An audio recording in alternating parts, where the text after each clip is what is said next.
situations. What's good, welcome back to another video. Today's video is titled Luckiest People Who Survived the Impossible 3. Now, I've already reacted to the first and the second one, so if you want to go watch that, it's on my channel. You can go watch it there. And yeah, they'll be on the time cards up here, so if you want to watch them, feel free. And yeah, you know, let's waste no time. Let's just jump straight into it. And these videos are crazy, bro. Luck isn't something like, you yeah, actually insane, bro. count on, but sometimes it strikes when you need it most.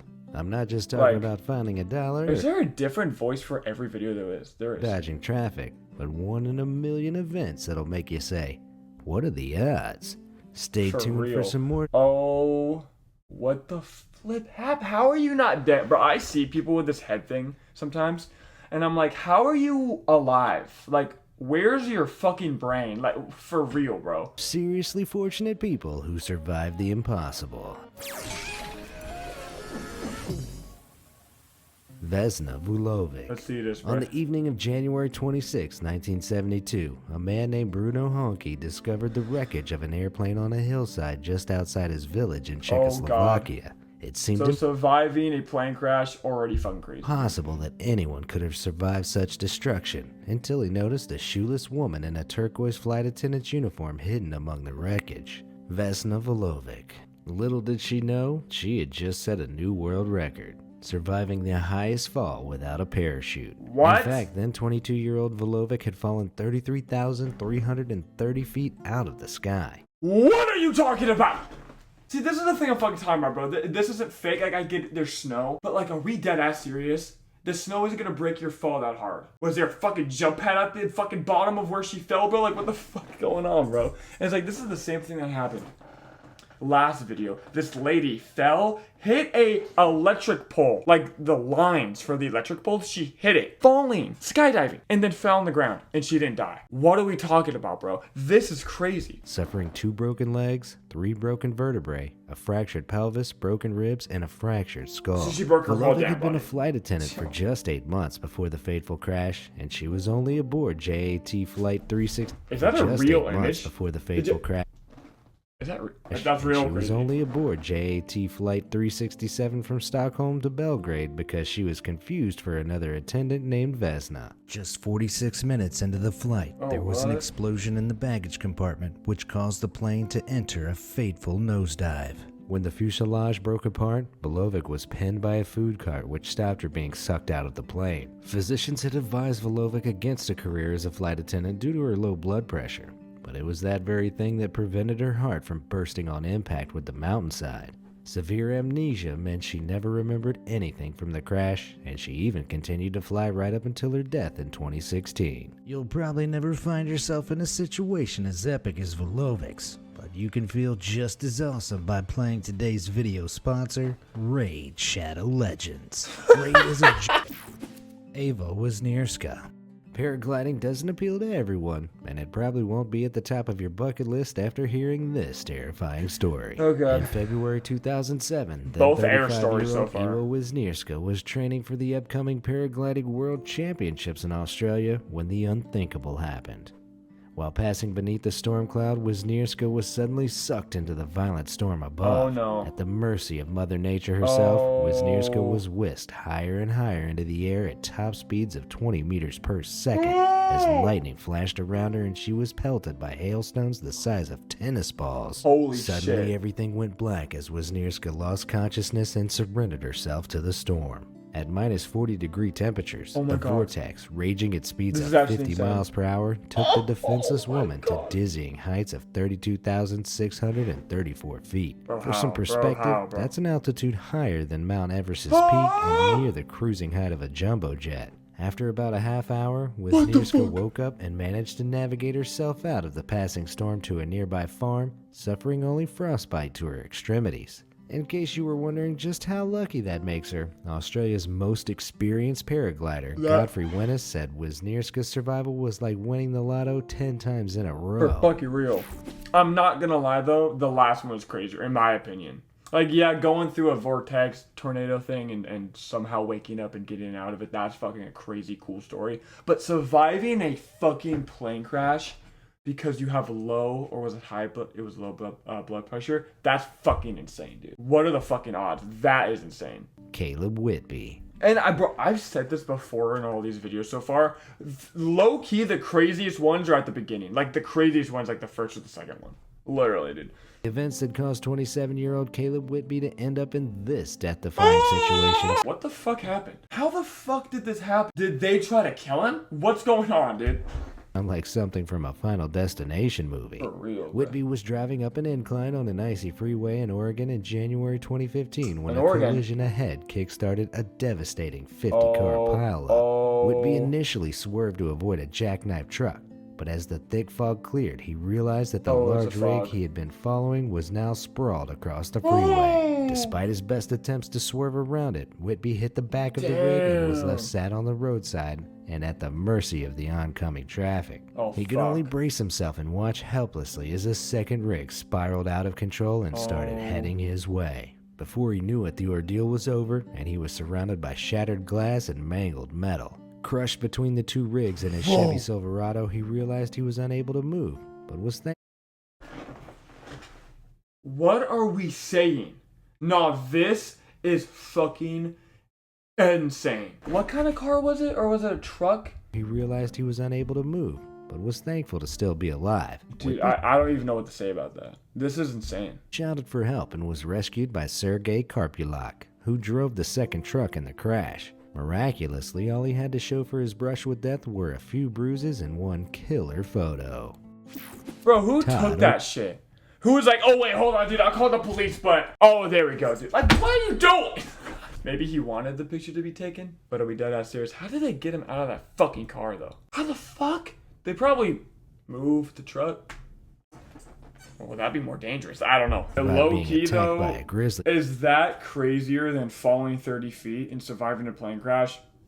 You tell me, bro. I don't know. Bear. But Todd Orr took good fortune to the next... Okay, don't think I can show that. He's just all cut up in the face. Level after he survived 2 attacks on the same day. On September 30th, 2016, Orr was hiking through Madison Valley in rural Montana in search for elk when he stumbled across a grizzly bear and her cubs. Before he could register the danger he was in, the adult grizzly was charging towards him in a flurry of teeth and claws. Thing. I'm sorry, this is the thing. If I saw a grizzly bear or a black, whatever, especially a grizzly bear, and I see it with their cubs, I'm instantly walking away as quiet as possible. It seemed like he saw it and he was like, oh no. And he didn't move for like 15 seconds. And I'm like, dude, this is life or fucking death. You see it? You see cubs around? And if I see cubs around, I'm walking the other direction, bro. What the fuck are we doing? You know what I mean, bro? Despite using bear spray as a... Like, how close were you? You know what I mean? The animal... I don't know. Maybe he was making a lot of noise and he didn't know they were there, and then it just, you know, okay, cool. Jumped on top of him, biting his head and arms before wandering off into the woods. Orr struggled to his feet and managed to jog back to his car about 3 miles away. But before he could make his getaway, the bear emerged from behind for round 2. Oh my god, that's Being insane. An enthusiastic outdoorsman, Orr knew that only one thing might spare him from death, convincing the bear that it had actually killed him. As the weight of the animal came down on top of him again, Orr threw himself face down and used his arms to protect his neck and head, praying for the end. After the bear left, Orr managed to drive himself to the hospital where he spent several hours in surgery, I can't see it. That is insane. Rehab. Hard and I'm not gonna lie, I might get back on that bear. I'm not gonna lie, bro. No, you wouldn't even know what bear it was that did that to you, bro. Then, doctors are constantly surprised by the things humans can survive, but they were truly baffled by this x-ray, which revealed how a man's heart had spun over the right side in his chest without killing him. The bizarre event occurred in 2014 when a 48-year-old Italian man was rushed to the hospital after a brutal motorcycle accident. Doctors at the emergency department made the discovery when they tried to monitor the man's heartbeat and realized it wasn't where it should be. An x-ray and CT scan of his chest revealed that his heart had turned a full 90 degrees to the right in a total anatomical anomaly. What's even more surprising is that despite suffering punctured lungs, broken ribs, and a ruptured spleen, the man was alert and awake the entire time. At first, it seemed that the collision must have caused his body to twist so violently that it moved his heart. Is that movie? What the fuck was that? But doctors eventually determined it was due to his other injuries. Wounds to the man's lungs had caused air to leak and build up in his chest, eventually forcing his heart over to the other side. After draining the air, the man's heart rotated back to the left and eventually returned to its original position in 24 hours. making him one seriously lucky guy. That's like unfathomable, like lucky, bro. His heart just moved, bro. That's insane. Still think falling from a fucking plane is crazier, but okay. Rosolie. Some people like to tempt fate and then complain when they get more than they bargained for. Naturalist Paul Rosolie is one of those people. In 2014, he was swallowed by a giant anaconda. Swallowed? Huh? What? On purpose. It goes without... On purpose. No, he didn't get lucky. He's just... Well, I guess that is getting lucky if you somehow still survived. But if you try to get swallowed on purpose, you have a plan to get out, right? Unless you wanted to unalive yourself. But, what are we doing here? Saying that this is something you shouldn't try at home, or at all for that matter. Is that a real... Look how big that snake is. That's a monster, bro. We learned the hard way that even a Discovery Channel documentary isn't worth sliding down an 18-foot snake's gullet for. In the TV special titled Eaten Alive, Rosolie donned a special snake-proof suit, lathered himself in pig's blood, and then acted like a predator to provoke the massive snake into attacking him. Once the anaconda started to engulf him, though, he quickly realized his... Dude, what? You can't... This is stupid, bro. What the fuck are we doing? Okay. Would that suit even help you, bro? Like, from choking... clearly, he's still alive. I didn't choke him, I guess. But, like, if it did swallow you whole, what the fuck? You don't kill the snake? You piece of shit? I don't know. Mistake. As he heard his arms breaking under the immense pressure of the snake's jaw, Rosolie panicked and called on his team to free him. Thankfully, they were able to separate him from the snake before things got too out of hand. That's what I'm saying. He literally, like, broke some bones. Parties emerged unscathed. Or should I say scaled? Seriously, though, what did he expect? Exactly. Fucking dumb bitch, bro. Robert Evans. I mean, that wasn't lucky, though. Like, that was just, like, because he had a plan to get out if he got in trouble or didn't want to be in there anymore. So, that's not luck, bro. That's just, you know, him being stupid. If you ever feel like you're having a bad day, spare a moment to think about Robert Evans, who suffered a truly unfortunate series of events over the span of just 7 hours. On the evening of September 23, 2009, the 46-year-old homeless man was cycling at the intersection of Folsom Street and Canyon Boulevard in Boulder, Colorado, when he was hit by a car which made a swift getaway from the scene. Thankfully, Evans was taken to Boulder Community Hospital where he was treated for minor injuries. After being released at 3 a.m. the following morning, Evans began the 4 to 5 mile trek back to a campsite he was using in East Boulder. At around 4:45 a.m., he decided to take a shortcut by crossing a narrow railroad bridge between Pearl Parkway and Valmont Road. Unfortunately, Evans' timing was far from perfect, and he was struck by an empty Burlington Northern Santa Fe. I'm assuming he tried to get out of the way because he saw it prior or heard it or felt it prior. He didn't try to... This man just wants to fucking die, I think, bro. Because you... How did the car hit you? The car probably hit you on accident. That probably wasn't your fault because he sped away, but... Coal train, which knocked him and his bike into a creek 10 feet below. After sustaining non-life-threatening injuries to his head and leg, Evans was left feeling incredibly lucky. I just hope he bought a lottery ticket afterwards. Steve... Insane, bro. McCormack. It's safe to say New Zealander Steve McCormack can enjoy a newly inflated ego after his lucky escape from death. Back in 2011, this small-town truck driver was standing on the rigging between his truck and a trailer at Waiatahi Contractors when one slip sparked an unbelievable chain of events. After losing his footing, McCormack fell onto a brass valve that was connecting the truck's brakes to the compressed air supply. The valve pierced his left buttock, and within seconds, air rushed into his body at a rate of 100 pounds per square inch. His shell-shocked co-workers watched... It looks like the fucking tire dude. You know, the cloud guy that fucking throws tires like fucking Captain America, bro? McCormack's body inflated to twice its size, turning him into a human Michelin Man.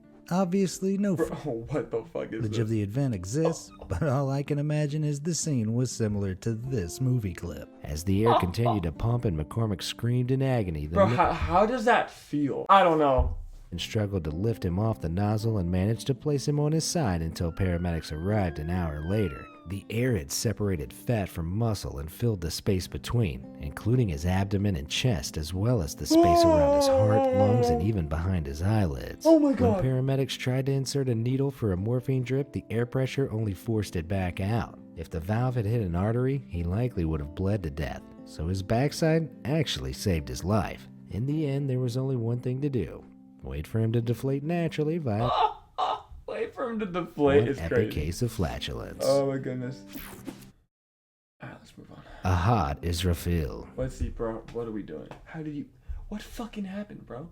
There are some things that humans aren't really built to endure, and having half of your brain blown off is probably one of them. Oh, Still, one exceptionally lucky man proved that some people are more robust than we think after he survived such an ordeal at just the age of 14. Back in 1987, a hot Israfil was working at his local convenience store in Dayton, Ohio when one small mishap turned his entire life upside down. Israfil's employer was handling one of the dangerous firearms in the store when he accidentally dropped it, causing it to What are you doing, dumbass? What are you fucking doing holding a gun around the store when you don't need to? People are fucking stupid, bro. I hope he sued you and you're broken homeless now, you fucking bitch.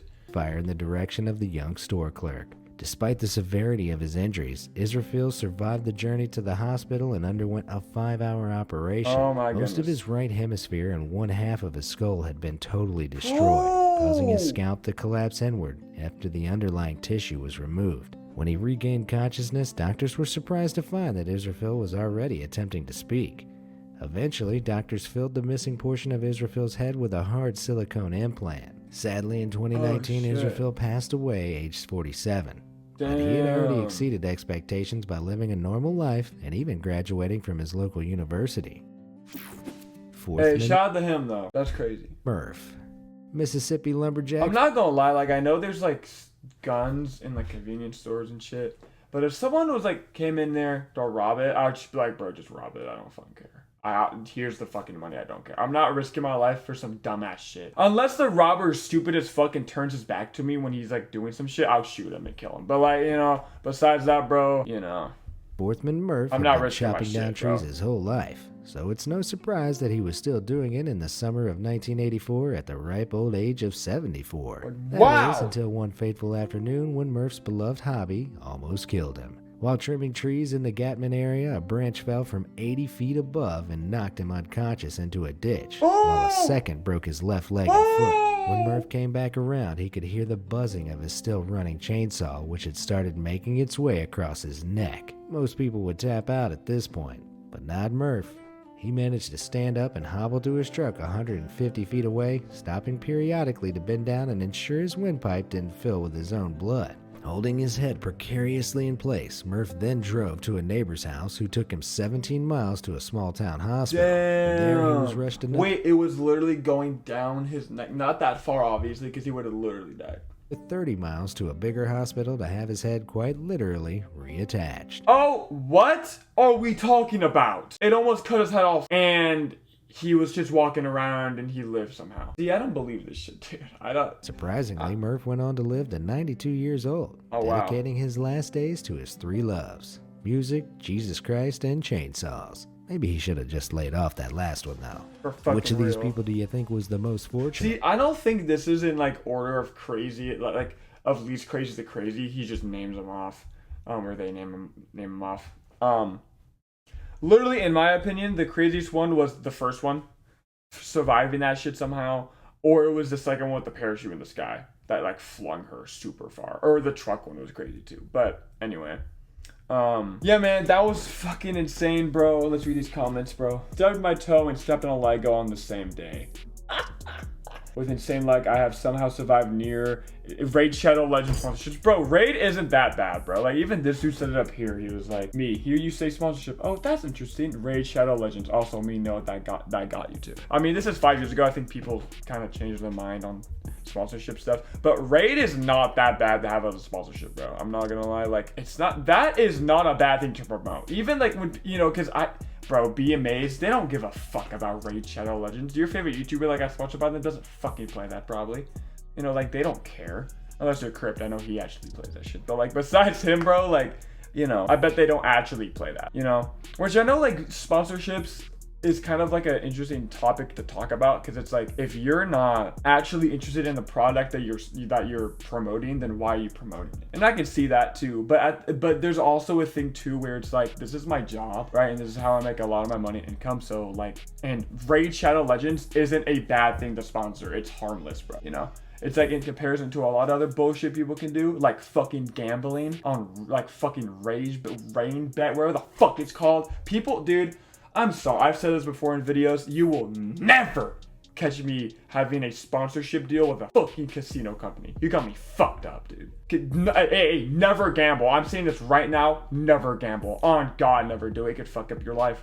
It could really fuck up your life, bro. It has to a lot of people. And also, in those videos too, you can tell, right? Because, oh my God, I'm losing my mind. Next time you see someone, like if you're on Instagram a lot, you definitely seen the rain bet sponsorship videos. Like it'll be a normal video and then they'll just throw in a rain bet in the middle of the video and then carry on with the video. Most of the time, they win. Do you notice that? They usually win. And that's not how that shit works. Gambling's like 50-50. It's not even 50-50, depending on the fucking game you play. Y'all will never see me promote a fucking like gambling company, bro. That's just fucking weird to me, bro, because it's, again, like it's ruined people's lives and I don't support that bullshit, bro. Anyway though, y'all, that's today's video. If you liked it, make sure to like, comment, subscribe, all that good stuff you want to do. And have a good day. I love y'all, and peace. Every time I call you, baby, you never fucking answer, and I just won't leave a voicemail.